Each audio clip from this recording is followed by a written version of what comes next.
Hello friends, welcome back to my channel Holmes cooking with Soma. আজ আমি আপনাদের সঙ্গে মূলো আর ধনেপাতা দিয়ে একটি দুর্দান্ত স্বাদের রেসিপি শেয়ার করছি, যেটা গরম ভাতের সঙ্গে খেতে খুবই ভালো লাগে। রেসিপিটা তৈরি করার জন্য আমি এখানে নিয়ে নিয়েছি 2টো মূলো আর 100 গ্রাম ধনেপাতা। মূলোগুলোকে নিয়ে মূলোর ওপরের এবং নিচের অংশটাকে কেটে ফেলে দিচ্ছি। তারপরে একটা ছুরির সাহায্যে মূলোর গাটাকে চেঁচে পরিষ্কার করে নিচ্ছি। চেঁচে পরিষ্কার করে নেওয়ার পর মূলোটাকে ভালো করে ধুয়ে নিয়েছি। এখন আমি মূলোটাকে গ্রেট করে নেব, তাই একটা গ্রেটার নিয়ে নিলাম আর গ্রেটারের বড় ছিদ্রটা দিয়ে মূলোটাকে গ্রেট করে নিচ্ছি। আজকের রেসিপি আপনাদের ভালো লেগে থাকলে অনুরোধ রইল চ্যানেলটিকে সাবস্ক্রাইব করে ভিডিওটিতে একটি লাইক করার জন্য। সমস্ত মূলোগুলোকে গ্রেট করা হয়ে গেছে। এদিকে ধনেপাতাটাকে ভালো করে বেছে আমি পরিষ্কার করে নিয়েছি। এখন ধনেপাতাটাকে বেটে নেব। তার জন্য একটা মিক্সিং জারের মধ্যে কিছুটা ধনেপাতা দিয়ে দিলাম। একবারে না হলেও দুবারে ধনেপাতাগুলোকে বেটে নিতে হবে।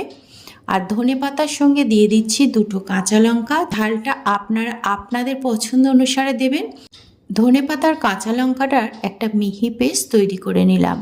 এবার চলে গেলাম রান্নার পদ্ধতিতে। একটা কড়াইয়ের মধ্যে দিয়ে দিচ্ছি গ্রেট করা মূলোগুলো, আর তার সাথে দিয়ে দিচ্ছি স্বাদ অনুযায়ী নুন আর অল্প পরিমাণে হলুদ। এই রেসিপিটাতে বেশি হলুদের প্রয়োজন হয় না। ধনেপাতার সবুজ রঙটা বজায় রাখার জন্য অল্প পরিমাণে হলুদ এখানে দিয়ে দিলাম পরিমাণ মতো জল। ভালো করে মিশিয়ে দিয়ে এটাকে ঢাকা দিয়ে মূলোগুলোকে সেদ্ধ করে নেব। আর জলটা এমনভাবে দিয়েছিলাম যে মূলোগুলো সেদ্ধও হয়ে গেছে আর জলটাও শুকিয়ে গেছে। এখন মূলোগুলোকে নাড়াচাড়া করে নামিয়ে নিলাম। তারপর আমি কড়াইটা পরিষ্কার করে এর মধ্যে দিয়ে দিচ্ছি 1.5 টেবিল চামচ মতো সর্ষের তেল। এই রেসিপিটাতে তেলের পরিমাণ একটু বেশি দিলে খেতে বেশ সুস্বাদু হয়।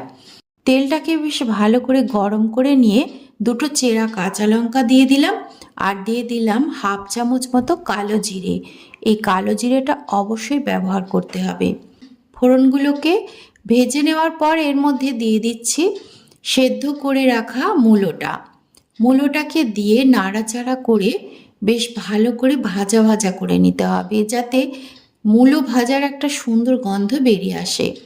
মূলো ভাজা হয়ে গেলে এর মধ্যে দিয়ে দিচ্ছি বেটে রাখা ধনেপাতাটাকে দিয়ে প্রয়োজন হলে একটু নুন দেবেন। আগে থেকে আমার নুন দেয়া ছিল, তাই আমার নুনের প্রয়োজন হয়নি। ধনেপাতা আর মূলোটাকে ভালো করে মিশিয়ে দেবো আর গ্যাসের ফ্লেমটাকে মিডিয়ামে রেখে এটাকে ভাজা ভাজা করে নেব। মূলো আর ধনেপাতাটাকে বেশ কিছুক্ষণ সময় ধরে গ্যাসের ফ্লেমটাকে মিডিয়ামে রেখে ভেজে নিতে হবে। বেশি হাই ফ্লেমে ভাজলে এটা পুড়ে যেতে পারে, তাই মিডিয়াম ফ্লেমে রেখে নাড়াচাড়া করে এটাকে ভেজে নিতে হবে যতক্ষণ না পর্যন্ত ধনেপাতা ভাজার একটা সুন্দর গন্ধ বেরোচ্ছে।